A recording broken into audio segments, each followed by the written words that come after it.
et bienvenue sur cette troisième journée des workshops live du salon professionnel de Nantes, qui aurait dû effectivement se passer encore une fois aujourd'hui en présentiel sur Nantes. Donc bienvenue à toutes, voilà, merci de nous suivre. Aujourd'hui encore une fois on va avoir un programme très riche, du coup on va parler d'argent, d'investissement, on va parler d'emploi, recherche d'emploi, comment s'organiser, on va parler également voilà, de comment créer son propre emploi et être indépendant. Voilà, plein de sujets qui nous intéressent énormément dans tout ce qui est reconversion professionnelle. Donc voilà, n'hésitez pas à nous suivre effectivement sur Facebook aujourd'hui en live, mais vous pouvez également reprendre des rendez-vous avec nos partenaires, jusque des rendez-vous individuels, hein, jusqu'à la semaine prochaine, jusqu'à mercredi prochain. Et également, voilà, nous suivre sur les workshops, nous suivre également sur les Zooms entreprises qui ont lieu voilà, en cliquant sur la fin du programme. Vous pouvez regarder aussi les partenaires qui sont là aujourd'hui et qui vous parlent de leurs services, de leurs produits et comment ils peuvent vous accompagner. Voilà, moi je suis très fière aujourd'hui d'accueillir donc Imen je sais jamais le dire, voilà, Meharzi, qui a créé en New Cash, voilà, qui accompagne aujourd'hui les femmes sur l'investissement et on va également parler d'argent parce que du coup c'est vrai que c'est quelque chose qui est très important aujourd'hui. Voilà. Bonjour Imen. Comment vas-tu? Ça va bien? Donc merci encore de nous accompagner aujourd'hui sur ces workshops live voilà, sur le salon de Nantes. Voilà, de parler de ce sujet qui est très important finalement, comment gérer son budget, gérer son argent. Voilà, c'est des notions qu'on a besoin de savoir, de connaître. Voilà, donc je te laisse te présenter et présenter ton atelier aujourd'hui qui sera très interactif. Voilà, n'hésitez pas à poser vos questions à Imen, interagir sur le fil de commentaires Facebook. Voilà, Imen répondra à vos questions pendant le fil de l'actualité ou à la fin aussi s'il y a d'autres questions. En tout cas, on est là pour vous aujourd'hui et on vous souhaite une bonne journée. Merci Imen. L'objectif de cet atelier, ça n'est pas forcément de vous parler de grandes techniques très compliquées. C'est plutôt de partager des réflexions qui vont vous permettre ensuite d'engager un processus pour aller vers la technique. Parce que finalement, en vrai de vrai, vous n'avez pas besoin de moi, vous n'avez besoin de personne si vous avez envie d'apprendre ou si vous avez besoin d'apprendre quelque chose. Supposons que votre passion dans la vie est autour de n'importe quoi, la gym, et que vous avez décidé de monter une chaîne YouTube là-dessus, vous n'aviez jamais fait ça de votre vie, vous vous êtes renseigné, vous avez trouvé les informations qui étaient nécessaires et vous l'avez fait. Donc en vrai, lorsque on a la motivation pour aller chercher des informations et se former et apprendre, tout est virtuellement à disposition. Donc finalement, moi, ce que j'ai envie d'évoquer aujourd'hui, c'est plus finalement cette barrière invisible qui fait qu'on a parfois des difficultés à parler de ce sujet qui pourtant est un sujet absolument essentiel, qui est son argent perso et son argent pro, quoi. Ah, vous n'avez pas de son. Aïe. Alors, on ne vous entend pas. Ouïe, ouïe, ouïe. D'accord, ok, super. Bon, bravo. Alors, donc je reprenais mon image, c'est que ce matin, je ne vais pas vous parler de techniques budgétaires ou de techniques financières, puisque en fait, lorsque vous avez envie et lorsque vous avez besoin d'apprendre quelque chose, lorsque vous avez la motivation pour le faire, en fait, vous êtes toutes absolument capables d'aller chercher cette information et de vous former virtuellement avec tout ce qu'il y a d'informations disponibles partout. Si demain matin, vous aviez envie de lancer une chaîne sur YouTube sur votre passion qui est la gym ou je sais pas, ou l'aquagym, et que vous n'aviez jamais ni fait d'enregistrement vidéo, ni fait de montage, ni etc., vous seriez en capacité, bien entendu, d'aller chercher cette information, de vous former et de vous lancer. C'est un peu pareil pour ces questions d'argent. C'est que, en fait, le frein n'est absolument pas un frein d'ordre technique. Et donc, c'est pas de ça dont j'ai envie de vous parler ce matin. J'ai envie de vous parler d'autres natures de réflexion et de freins et de dispositifs qui empêchent trop de femmes aujourd'hui de se saisir de ce sujet. Donc, j'espère que ça vous conviendra et que on arrivera à faire bouger 2-3 choses et vous donner envie d'aller chercher 2-3 informations. Donc, je vais partager mon écran. Et j'espère que ça va marcher. Tac. J'espère que ça va marcher. Est-ce que vous pourriez me dire Est-ce que vous pourriez me dire hop, si ça marche effectivement dans le chat? Est-ce que tu m'entends? Ah! Ok, alors pardon, j'avais mal compris. Alors autant pour moi, donc c'est pas grave, on va le faire sans écran, juste avec mon visage, pas de problème. Donc en 2 mots sur Own Your Cash quand même, pour savoir à qui vous avez affaire. Donc Own Your Cash, c'est une plateforme éducative que j'ai lancée il y a 2 ans, qui vise un objectif à la fois très simple et en fait absolument fondamental, qui est de stimuler l'indépendance économique des femmes. Donc, stimuler l'indépendance, c'est un grand mot pour parler de quelque chose de finalement très basique, à savoir que les femmes n'ont pas aujourd'hui, pour tout un tas de raisons, la pleine maîtrise ni conscience du pouvoir de leur argent, n'ont pas la pleine maîtrise et liberté de choix dès lors qu'il s'agit de mener des décisions ou de prendre des décisions qui concernent leur avenir personnel ou leur avenir professionnel, pour des questions d'argent. Et cette chose-là, en fait, elle est très problématique précisément parce que, en fait, elle nous empêche, nous les femmes, de pleinement exercer la totalité de nos droits. Et donc, stimuler l'indépendance économique, c'est véritablement inviter, inciter, former, encourager le maximum de femmes à prendre en main leur avenir économique et leur avenir professionnel et leur avenir personnel grâce à ce pouvoir que leur donne leur argent. Donc, pour cela, certes, il y a cette plateforme éducative, donc où il y a des ateliers en ligne et en présentiel, mais il y a aussi quand même toute une longue discussion autour des freins qui nous empêchent de parler de ce mot terrible, ce mot tabou qu'est l'argent. Et donc, j'aimerais savoir si vous pouvez me mettre un petit mot dans le fil Facebook. Qu'est-ce que, pour vous, évoque le mot argent ? Sachant que, en attendant que ça s'affiche sur le fil Facebook, pour beaucoup de femmes, le mot argent leur évoque des choses autour du fait que l'argent, ça gâche tout, l'argent, ça pervertit, l'argent, c'est sale, l'argent, c'est pas facile à gérer, c'est pas facile à obtenir. Et donc, il y a rarement des sentiments ou des pensées ou des associations d'idées qui sont très positives autour de l'argent. L'argent, c'est un peu pour les autres. L'argent, on n'en a jamais assez. Ou alors, au contraire, beaucoup de femmes se sentent coupables d'avoir de l'argent, soit parce qu'elles en ont hérité, soit parce qu'elles font un job qui les intéresse particulièrement, et c'est super. Pour autant, il n'est pas forcément dans un dispositif qui leur donne autant de sens ou autant d'impact social ou d'impact environnemental qu'elles l'auraient souhaité. Et donc, l'argent qu'elles reçoivent, ça peut les gêner. Bon. Et toutes ces choses-là, en fait, ce sont des choses qui sont assez inhibantes, qui sont assez bloquantes. Et donc, par rapport à la motivation dont je parlais tout à l'heure, autour du fait d'aller rechercher des informations lorsqu'on est motivé à apprendre quelque chose, évidemment, c'est assez inhibant. Donc, je regarde sur le chat si il y a des réponses. Liberté. Ah, alors voilà un mot positif.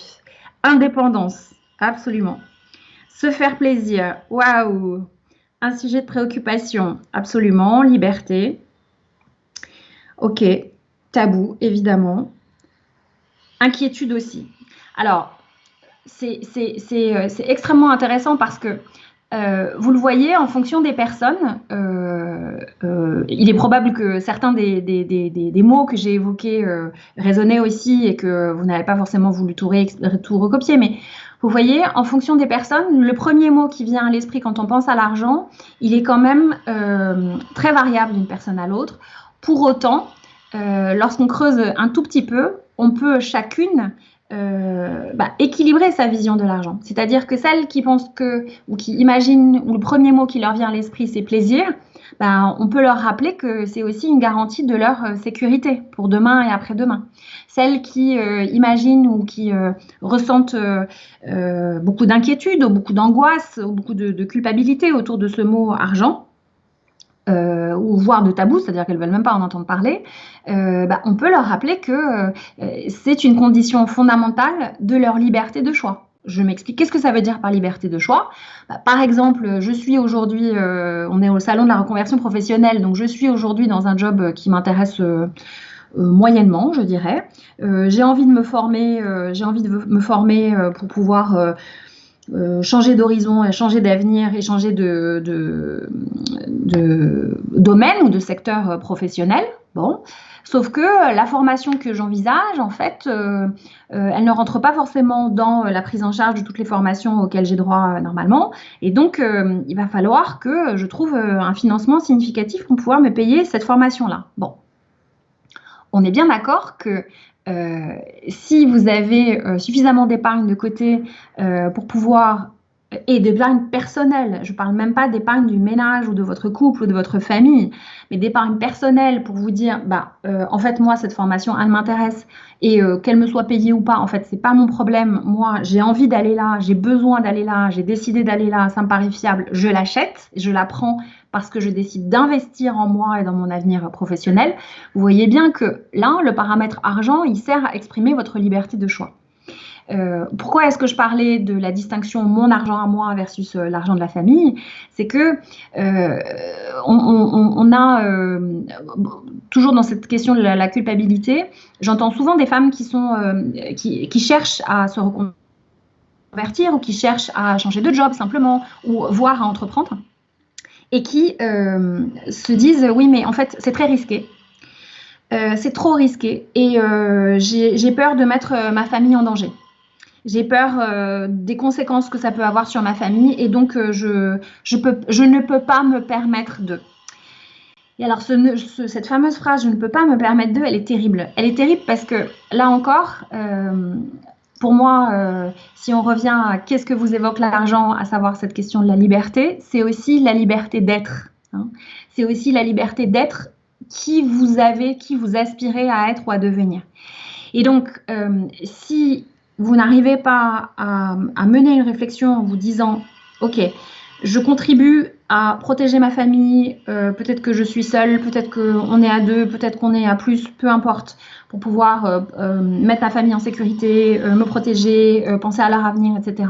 Mais je pense aussi à moi, je pense aussi au fait qu'il faut que je sois bien moi. » Cette façon de penser à son budget à soi, son argent à soi, son épargne à soi, ça n'est pas être égoïste. Ça n'est pas être égoïste. C'est juste se dire que, oui, bien sûr, vous avez envie de protéger votre famille, etc. Mais qu'il ne s'agit pas de se dire qu'il va falloir sacrifier tout votre avenir uniquement pour ça. Et donc, lorsque je parle avec nombre de femmes, je leur dis, mais vous êtes en train de vous sacrifier? Est-ce que vous avez une vision comme ça par rapport à votre famille, etc. Ah non, pas du tout. Ah non, moi je fais ce que je veux, etc. Bon, très bien. Et lorsque vous abordez le thème de l'argent, en fait, elles sont dans une perspective de sacrifice. Donc, l'alignement entre finalement les valeurs personnelles que vous pouvez avoir dans votre quotidien ou dans votre rapport à votre famille, à votre job, à votre vie en société, votre vie associative, et puis votre rapport à votre argent, je pense qu'il y a une réflexion à avoir qui est intéressante. L'autre sujet que j'aimerais évoquer, c'est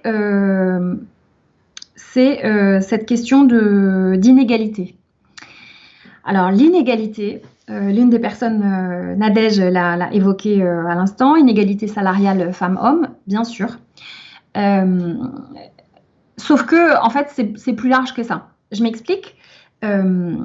Si, supposons, Nadège et son collègue ont le même job, ont exactement les mêmes compétences, ont le même niveau de performance, atteignent les mêmes objectifs.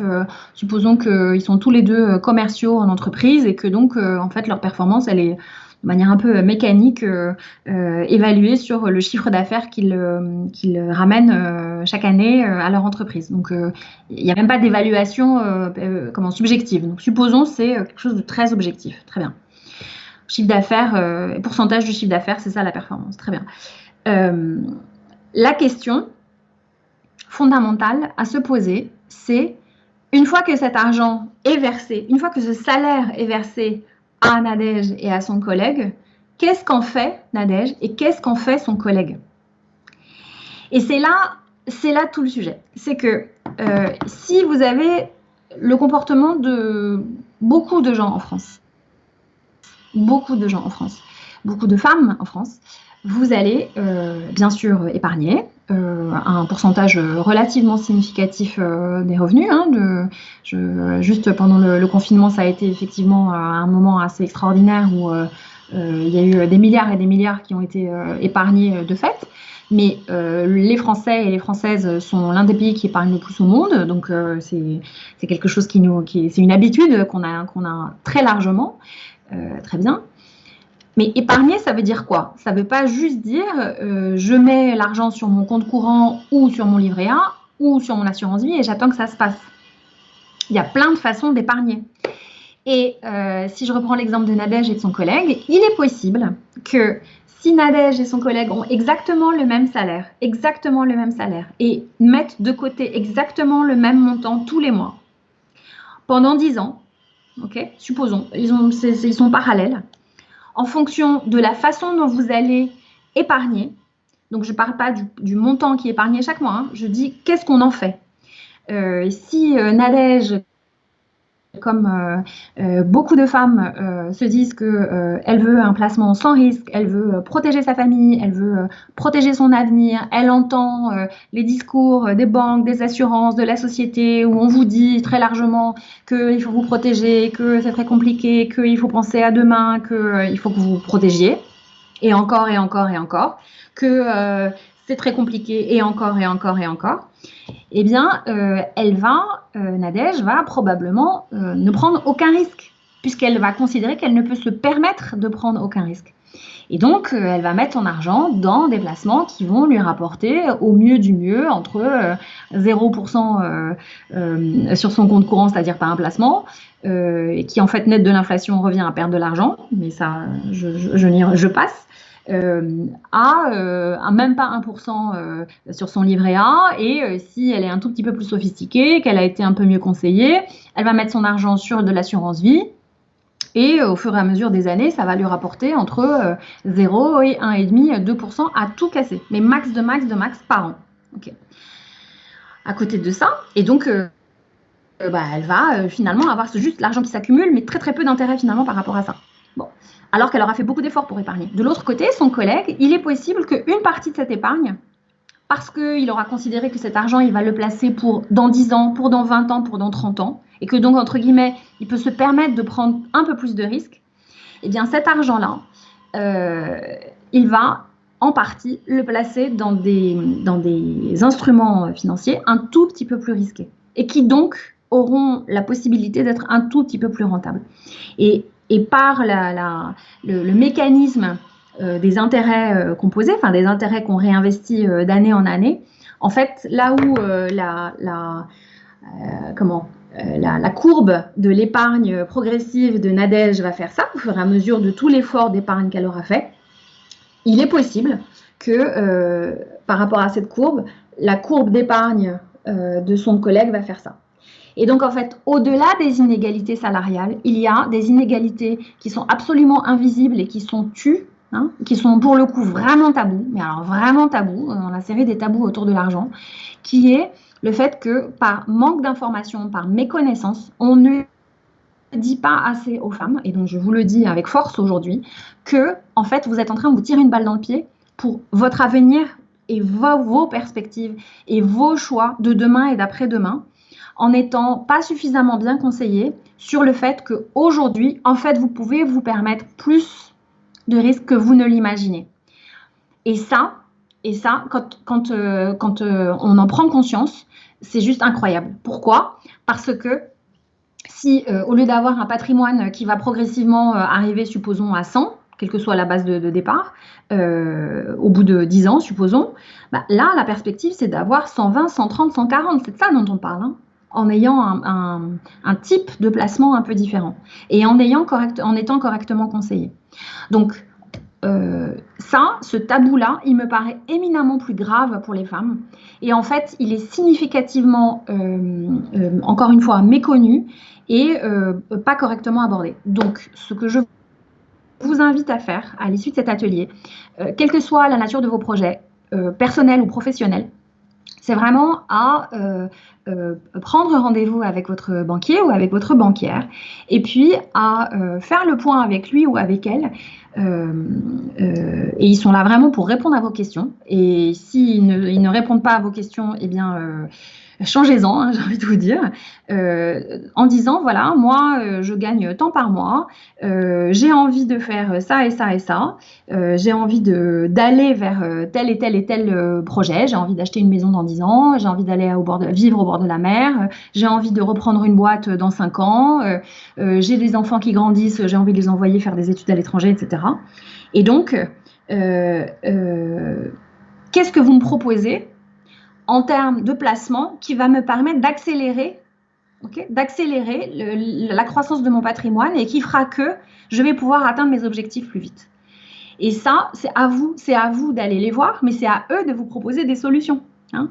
Et donc, la nature et la qualité des réponses qui vont vous être faites, elle dépend évidemment du banquier ou de la banquière avec qui vous allez discuter.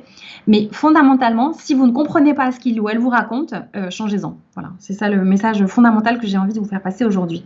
Il faut pouvoir déjà épargner au vu des charges de la cellule familiale, d'autant plus si un des conjoints a des revenus variables. Alors, c'est vrai, bien sûr. Bien sûr. Là-dessus, deux remarques. La première, c'est que la prise en compte d'un budget et le fait de se faire un budget peut être une perspective qui peut paraître un peu pénible ou casse-pied ou que sais-je. Néanmoins, c'est une façon aussi de retrouver des marges de manœuvre, de retrouver, encore une fois, de la capacité d'agir. Et l'habitude d'épargner, ça peut commencer par, il y a des dispositifs aujourd'hui en ligne qui existent, des applications qui vous permettent qu'à chaque fois que vous faites des courses avec votre carte bleue, eh bien, il y a un arrondi supérieur qui va placer directement cet argent. Donc, il y a aussi des façons et des dispositifs qui vous permettent d'épargner sans vous en rendre compte. Un message hyper important à vous passer là-dessus, et donc là, c'est pas de la technique, encore une fois, c'est un état d'esprit, c'est que si vous prenez 1 heure pour poser toutes vos charges, les charges fixes bien sûr, hein, donc que ce soit votre loyer ou le remboursement d'emprunt, etc., que vous disiez, ok, lorsque j'ai payé tout ça, qu'est-ce qui reste? Dans la série de j'ai payé tout ça, que ce soit les primes d'assurance, n'hésitez pas à aller les renégocier ou à faire jouer la concurrence éventuellement, toutes ces charges qui peuvent peut-être être renégociées. Ensuite, une fois que tout ça est payé, la chose à laquelle on a l'habitude de penser ensuite, tout de suite après, c'est maintenant j'ai envie de me faire plaisir. Ce que je vous invite à faire, c'est maintenant je vais penser à demain d'abord. Et donc c'est d'épargner d'abord et ensuite de voir et de laisser une petite enveloppe pour les dépenses de loisirs, pour se faire plaisir, etc. Puisque aujourd'hui, et encore plus en période de crise malheureusement à venir, une façon de gérer le stress et de couvrir le stress des aléas éventuels à venir, c'est d'avoir un petit fonds d'urgence, hein, une petite épargne d'urgence. Et celle-là, même si vous n'épargnez que 10 ou 20 euros par semaine, ça vous met dans une dynamique, ça vous met dans une perspective d'y penser, et d'y penser de manière positive parce que vous vous dites ok, je suis en train de commencer à mettre de l'argent de côté, donc je suis capable de le faire. Non, je ne suis pas un panier percé. Et donc toutes ces croyances là, on peut les attaquer en douceur entre guillemets. Tabou, je confirme. Alors les commentaires arrivent un peu en décalé. N'hésitez pas si vous avez encore des questions, il nous reste 5 minutes pour des petites questions. un sujet de préoccupation, j'en ai parlé.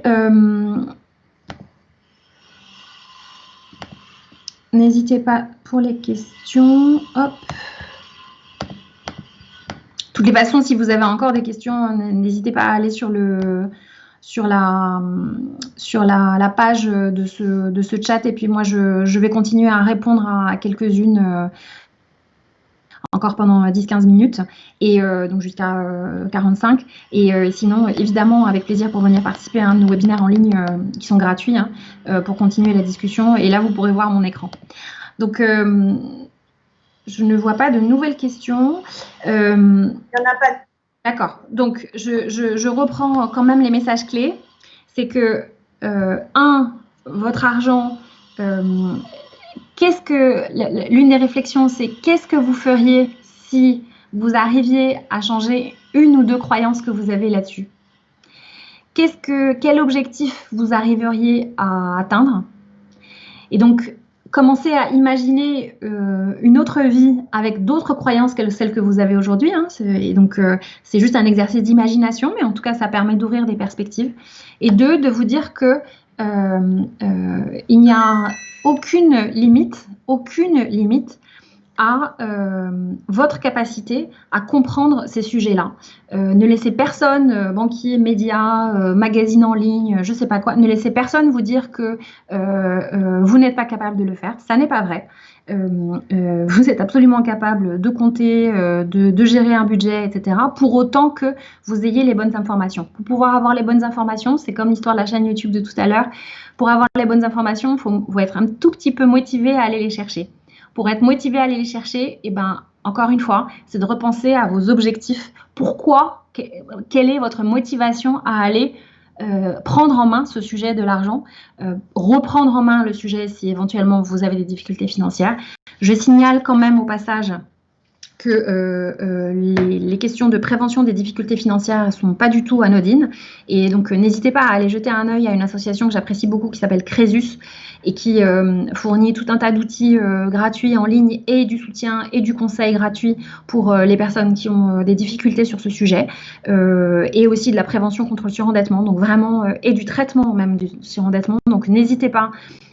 Si ça frotte un peu en ce moment, à aller regarder la page de cette association, le site web Crésus, Fondation Crésus, parce qu'ils aident chaque année des milliers de personnes et ça sauve des vies. Donc, je tenais quand même à le signaler parce que je ne vois pas comment on peut parler d'argent dans une période telle qu'aujourd'hui sans évoquer ce sujet-là, parce qu'il ne faut pas se cacher derrière son petit doigt. Quel est le nom de l'application quel est le nom de l'application dont vous parliez avec l'arrondi au supérieur?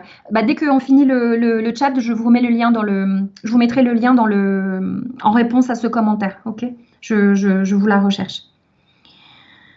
Ok, écoutez, il est 10h30.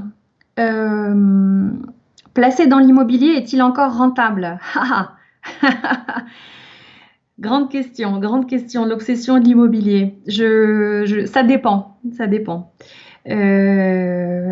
mais venez à nos ateliers et j'aurai le temps d'y répondre parce qu'en 10 secondes, c'est pas possible. Mais c'est un grand sujet, cette question d'immobilier. Imen?